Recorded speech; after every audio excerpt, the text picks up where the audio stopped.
Assalamualaikum warahmatullahi wabarakatuh. Selamat pagi, selamat siang, atau selamat malam, tergantung kepada teman-teman menonton video ini.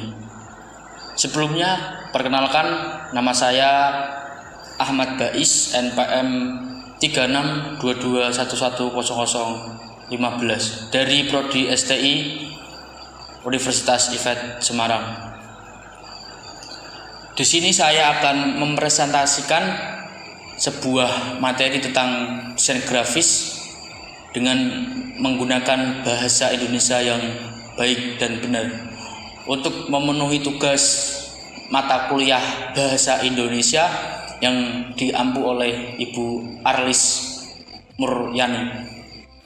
Nah, di era saat ini, yaitu era digitalisasi, desain grafis sangat dibutuhkan karena untuk saat ini semuanya telah berubah pada era sebelum adanya digital. Banyak hal yang masih menggunakan teknik manual, seperti promosi menggunakan brosur yang dibagikan rumah ke rumah atau dibagikan di jalan dan lain sebagainya. Nah, untuk saat ini, saat era digitalisasi, semuanya telah berubah, semuanya telah menjadi digital. Contoh digitalisasi dari permasalahan di atas yaitu dengan adanya promosi melalui media sosial yang menggunakan desain poster, desain produk, dan lain-lain yang dapat menarik lebih banyak konsumen, dan konsumen juga suka karena itu lebih simpel, lebih ringkas, tidak ribet. Langsung saja ke materi terkait dengan desain grafis. Desain grafis adalah suatu bentuk komunikasi visual yang menggunakan gambar untuk menyampaikan informasi atau pesan seefektif mungkin. Dalam desain grafis, teks juga dianggap sebagai gambar karena merupakan hasil abstraksi simbol-simbol yang bisa dibunyikan. Desain grafis diterapkan dalam desain komunikasi dan desain percetakan.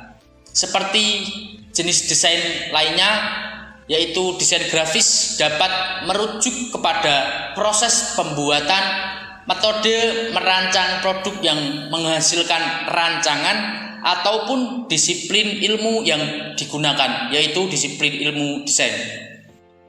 Seni desain grafis mencakup kemampuan kognitif dan keterampilan visual, termasuk dalam tipografi, ilustrasi, fotografi, pengolahan gambar, dan tata letak. Nah, batasan media dari desain grafis yaitu desain grafis awalnya diterapkan untuk media-media statis seperti buku, majalah, dan brosur. Sebagai media tambahan, sejalan dengan perkembangan zaman, desain grafis juga diterapkan dalam media elektronik yang seringkali disebut sebagai desain interaktif atau desain multimedia. Batas dimensi pun telah berubah seiring perkembangan pemikiran tentang desain. Desain grafis bisa diterapkan menjadi sebuah desain lingkungan yang mencangkup pengolahan ruang dan lain sebagainya. Prinsip dan unsur desain. Unsur dalam desain grafis sama seperti unsur dasar dalam disiplin desain lainnya. Unsur tersebut termasuk shape, bentuk, tekstur, garis, ruang, dan warna yang membentuk prinsip-prinsip dasar desain visual. Prinsip-prinsip tersebut seperti keseimbangan atau balance, ritme, tekanan, proporsi, dan kesatuan. Kemudian membentuk aspek struktural komposisi yang lebih luas. Prinsip desain grafis yaitu skala proposisi, fokus, kontras, irama, keseimbangan, dan kesatuan. Selanjutnya, peralatan desain grafis. Peralatan yang digunakan oleh desainer grafis adalah ide, akal, mata, tangan, dan alat gambar tangan dan komputer. Sebuah konsep ide biasanya tidak dianggap sebagai sebuah desain sebelum direalisasikan atau dinyatakan dalam bentuk visual. Langkah-langkah grafik designer. Yang pertama, menganalisis audiennya terlebih dahulu. Untuk siapa desain ini? Untuk promosi apa? Untuk kebutuhan apa? Tergantung audien yang menginginkan desain ini. Yang kedua, menentukan tujuan dibuat desain grafis ini untuk apa. Terus yang ketiga, memutuskan di mana dan bagaimana akan muncul, seperti akan menjadi publikasi cetak atau presentasi atau situs web dan lain-lain. Yang keempat, menetapkan tujuan. Yang kelima, mengatur teks dan gambar. Yang keenam, pilih format sesuai dengan tata letak. Yang ketujuh, sesuai typeface, jenis ukuran, jenis gaya, dan spasi. Yang kedelapan, menambah dan memanipulasi grafik. Tujuannya untuk lebih enak dipandang, agar supaya audiens yang melihat desain Anda lebih gampang tertarik dan lebih mengenakan mata.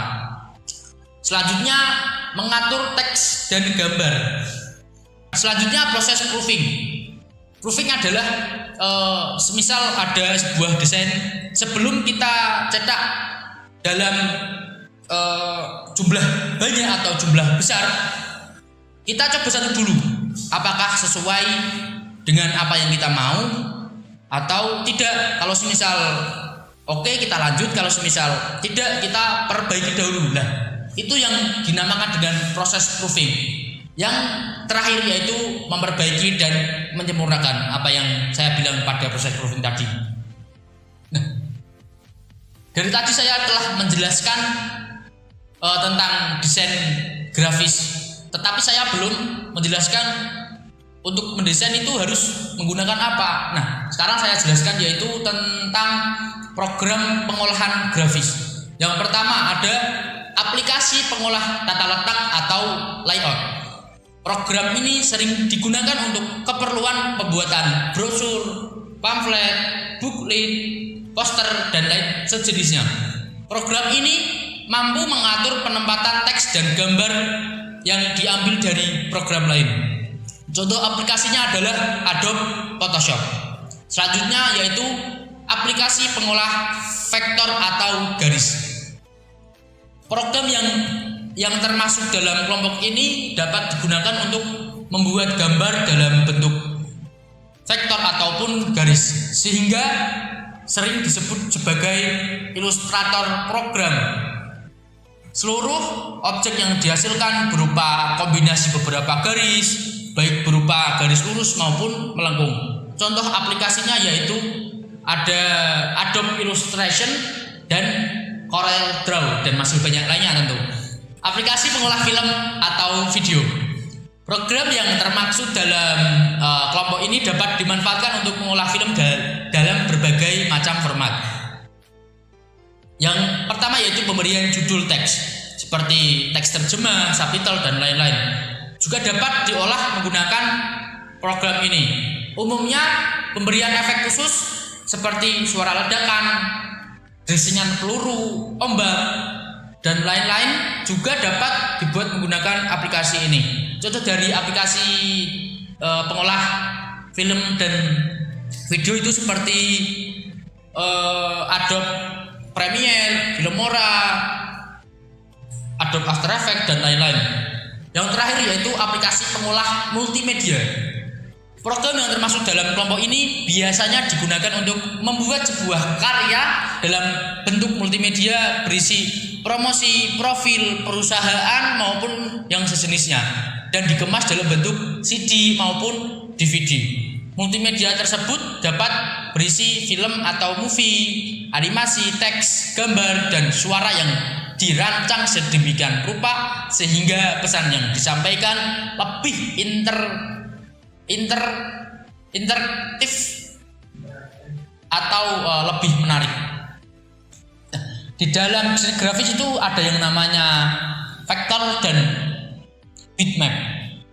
Pengertian dari vektor itu sendiri adalah objek gambar yang dibentuk melalui kombinasi titik, garis dengan rumusan matematika tertentu. Yang kedua yaitu pengertian dari bitmap.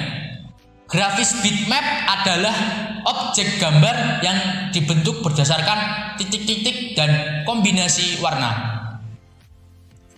Kelebihan dari grafis vektor itu adalah ruang penyimpanan untuk objek gambar lebih efisien. Yang kedua, objek gambar vektor dapat diubah ukuran dan bentuknya tanpa menurunkan mutu tampilannya. Yang ketiga, dapat dicetak pada resolusi tinggi pada printer Anda. Yang terakhir yaitu menggambar dan menyunting bentuk vektor relatif lebih mudah dan menyenangkan. Selanjutnya yaitu kelebihan dari grafis bitmap. Yang pertama, dapat ditambahkan efek khusus tertentu sehingga dapat membuat objek tampil sesuai dengan keinginan. Yang kedua, dapat menghasilkan objek gambar bitmap dari objek gambar vektor dengan cara mudah dan cepat. Mutu hasilnya pun dapat ditentukan. Tujuan dari graphic designer itu sendiri yaitu mengenal konsep desain grafis untuk diterapkan dalam berbagai bidang desain. Yang kedua, mengenal desain grafis sebagai pengolah visual data informasi multimedia. Yang ketiga, memahami elemen desain grafis sebagai alat penyampaian pesan yang seefektif, efisien, komunikatif, dan estetis dalam konteks media. Yang terakhir, menguasai teknik dasar tentang mendesain sehingga dapat mengantisipasi perkembangan dunia kewirausahaan dan pemasaran global secara universal. Terima kasih untuk teman-teman semua. Wabillahi taufiq wal hidayah. Wassalamualaikum warahmatullahi wabarakatuh.